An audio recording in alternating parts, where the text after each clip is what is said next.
Les amis, j'espère que vous allez bien. Écoutez, moi ça va. Alors aujourd'hui c'est une petite vidéo que je ne pensais pas faire, mais je vais la faire quand même parce que vous voyez très bien la situation dans laquelle se trouve la France actuellement, c'est-à-dire je veux parler évidemment des prochaines élections et aussi de la mentalité de certaines personnes et du bourrage de crâne et la propagande, hein, l'effet de propagande que l'on voit dans les réseaux sociaux, aussi à la télévision.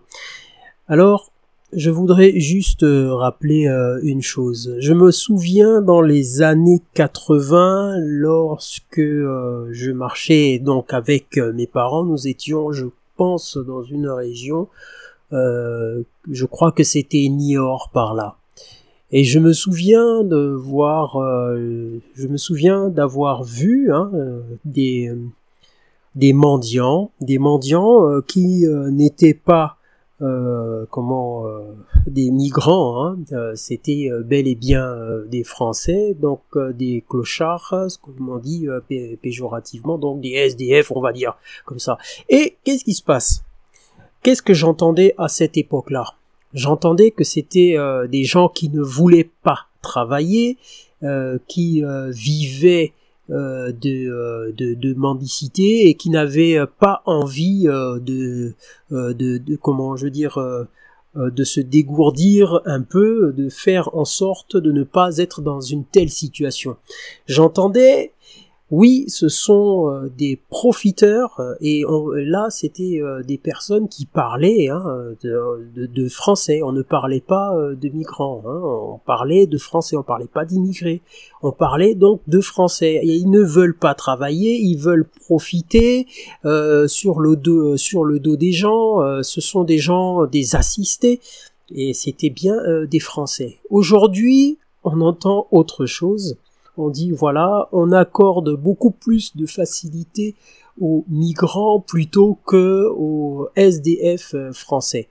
Mais cela, donc c'est juste pour vous dire que même si il n'y avait pas de migrants en France, en fait, il y aurait toujours cette façon de toujours repousser la faute, de toujours de mettre la faute sur quelqu'un d'autre. Donc si tu n'es pas, un voyou, enfin si tu n'es pas, là je fais des mauvais raccourcis, mais donc je vais être un peu plus court. Si tu n'es pas, on va dire, quelqu'un qui a la chance de travailler, je dis bien la chance de travailler parce que travailler est une chance dans la mesure où c'est ce qui te permet d'être intégré socialement et de pouvoir avoir, cette envie d'avoir des objectifs dans la vie, et puis voilà.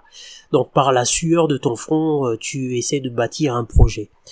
Donc voilà, c'était un peu ça. Je voulais un peu rappeler ça, et puis on parlait, donc je disais bien, on parlait de français.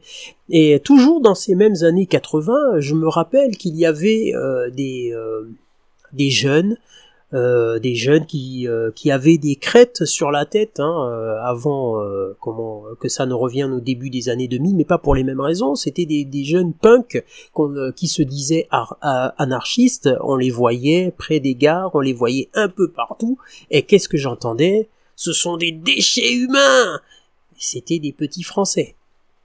Des petits Français que, je dis entre guillemets, on dit de souche. Donc bon, ça veut pas dire grand-chose, mais voilà.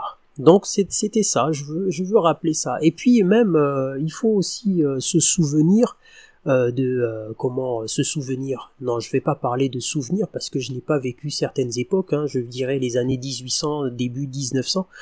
Non, il n'y avait pas beaucoup d'immigration à cette époque-là. Et puis, si vous lisez les livres de Émile Zola et autres, vous voyez la condition dans laquelle la classe, on va dire, ouvrière était considérée. Donc, il faut lire pour se rappeler, quoi. qu'il y avait des différentes classes sociales, et puis il y avait un certain mépris pour les personnes qui n'étaient malheureusement pas bien nantis. Hein, donc il faut rappeler ces choses-là. Il faut rappeler aussi que dans les années 50 et 60, peut-être que je me trompe, il y avait aussi ce phénomène de blousons noirs. Et les blousons noirs, donc c'est un peu l'équivalent de ceux que l'on appelle racailles aujourd'hui. Hein. Je n'aime pas ce terme-là, mais parce qu'on parle d'êtres humains. C'était bien des Français aussi.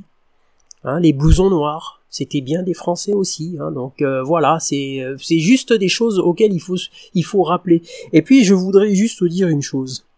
J'ai eu la chance de pouvoir me promener et même travailler dans certaines zones que l'on dit sensibles, comme Aubervilliers, tout le 95, le 93. Et à 4 heures du matin, je passais parce que je travaillais de nuit.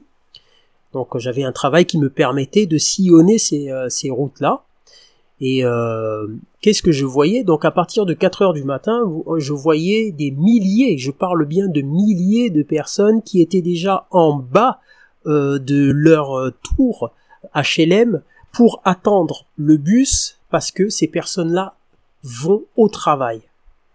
Hein, donc à 4 heures du matin. Et quand on essaye de regarder un peu toute la propagande que l'on voit sur X, donc ex-Twitter, on se rend compte que il y a cette manie, je dirais, de faire de la généralisation.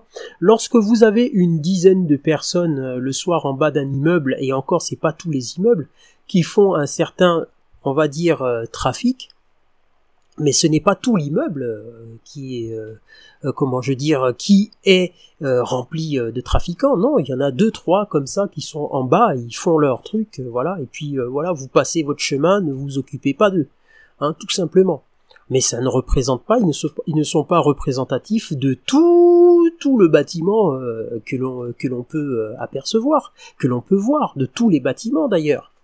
Donc voilà, et c'est des choses comme ça. Je vais juste dire un truc, je vais dire le fond de ma pensée. Le jour où il n'y a plus d'immigrés en France, eh ben la situation va encore revenir il va y avoir ce mépris de classe sociale. Je ne sais pas où est-ce que j'avais lu quelque part une réflexion de la part d'une personne qui était bourgeoise, parce que apparemment c'était assez commun de dire que ah oui, mais il est pauvre mais honnête. Donc être pauvre, on va dire, c'est synonyme de malhonnêteté. C'était comme ça que les gens pensaient, et pour eux c'était tout à fait normal de penser comme ça. Donc c'est juste qu'il faut savoir de quoi on parle, et surtout pousser la réflexion plutôt que d'être dans des raccourcis. Alors il va y avoir des votes. Écoutez, moi j'irai voter, hein, et puis j'incite tous ceux qui sont dans la capacité de le faire d'y aller, d'aller déposer le bulletin dans l'urne, et puis de faire les choix avec la réflexion et non pas avec l'émotion et les raccourcis, tout simplement.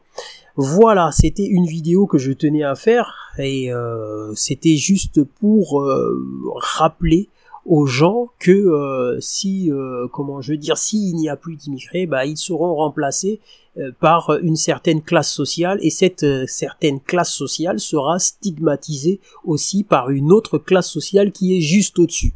Voilà, tout simplement.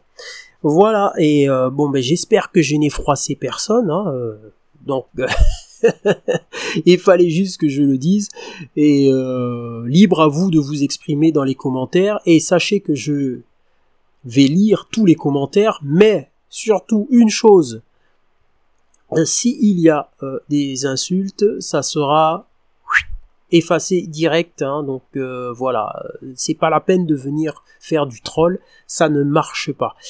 Allez, les amis, j'espère que vous allez bien. Et sur ce, je vous dis bon dimanche, parce que cette vidéo est enregistrée un dimanche.